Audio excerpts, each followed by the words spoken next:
वंदे मातरम।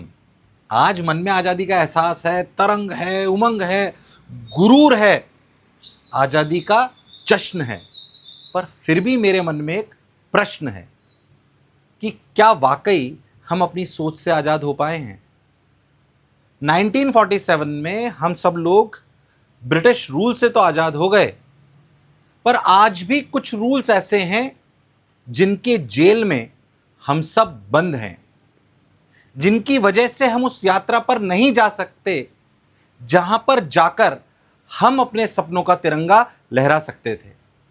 मैं आज उन्हीं सोच वाली जेल पर बात करने आपसे आया हूं, क्योंकि मैं भी उनसे जूझा हूं।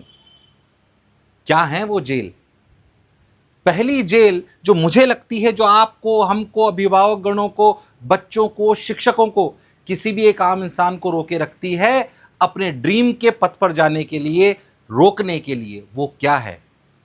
पहली जेल है कंपैरिजन की, कि कहीं मैं किसी से पीछे तो नहीं रह जाऊंगा, कहीं वो मुझसे बेहतर तो नहीं है। दूसरी जेल है डर की, यानी कि फियर की, कि अगर मैं फेल हो गया तो क्या होगा। और तीसरी और सबसे इंपॉर्टेंट जेल है कि दुनिया क्या कहेगी अगर मैं कुछ नहीं बन पाया। ये सारी विचारधाराएं हमारे मन में लगातार चलती रहती है। सही बताऊं तो एक बच्चा था 7th क्लास में, जब उसको पहली बार कहा गया कि असेंबली में अखबार पढ़ के बताओ, हाथ कांपते हुए, डरते हुए वो स्टेज पे चढ़ा। बहुत टूटी फूटी लैंग्वेज में उसने जैसे तैसे अखबार पढ़ा। जब नीचे उतरा तो किसी ने कुछ नहीं कहा, ना अध्यापकों ने, ना बच्चों ने, पर सबकी आंखों में उसके लिए दया का भाव था। आपने भी हो सकता है ऐसा महसूस करा हो कई बार। सबकी आंखों में दया का भाव था, क्योंकि डांटा किसी ने नहीं, पर सबको लगा शायद ये कमजोर है और ये परफॉर्म नहीं कर पाया। पर बच्चे ने हार नहीं मानी। बच्चे ने कहा फिर शुरुआत करेंगे, फिर कुछ करेंगे। 3 साल बाद वही बच्चा जब डिबेट में फर्स्ट कंपटीशन में आकर सम्मान से उतरा स्टेज से, तो सबकी आंखों में अब की बार दया का नहीं, अब की बार सम्मान का भाव था। क्यों मैं तुम्हें बता रहा हूं? क्योंकि ये बच्चा कोई और नहीं, सही बताऊं तो मैं खुद था। मेरे साथ ऐसा हुआ।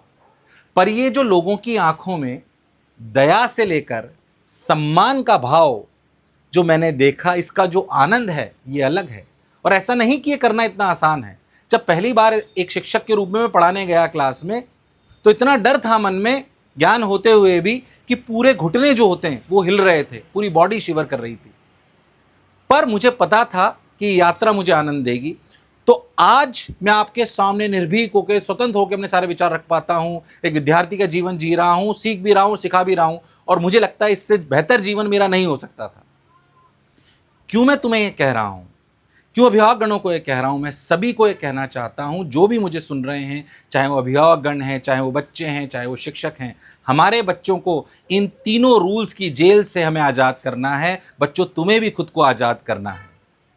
पेरेंट्स से भी मैं कहना चाहता हूं कि आप उनका सेल्फ कॉन्फिडेंस बढ़ाइए। और बच्चों को भी मैं हमेशा ये कहता हूं कि इस यात्रा में अगर आप इस जेल से आज़ाद हो गए, तीनों जेल से, कौन सी? वापस से बताता हूं, कंपैरिजन की, फियर की, और दुनिया क्या कहेगी, इन डरों से अगर आप आज़ाद हो गए तो कोई भी सपनों का तिरंगा लहराने में आप पीछे रह नहीं सकते। और हमारे देश के हर बच्चे का सपना अगर पूरा हुआ तो हमारा विश्व में भी परचम लहराने से कोई रोक नहीं सकता। और इस यात्रा में हमेशा कहता हूं, इस यात्रा का आनंद लीजिए, कि अगर जब भी आप इस यात्रा पे जाते हैं, ज्ञान की यात्रा में जाते हैं, तो एक बात मैं हमेशा कहता हूं, वो दोहराता हूं, कि इस यात्रा में या तो आप जीतते हैं या फिर सीखते हैं। हारता कोई भी नहीं है। तो आओ अपने सपनों की उड़ान भरते हैं, देश के लिए कुछ नया काम करते हैं। और मैं हमेशा दोहराता हूं, उसको फिर से कहता हूं कि ये ईर्ष्या बुरी है, न पालो इसे, दिल में खलिश है निकालो इसे, न तेरा न मेरा, न इसका न उसका, ये सबका वतन है संभालो इसे, ये सबका वतन है संभालो इसे। जय हिंद, जय भारत। Thank you.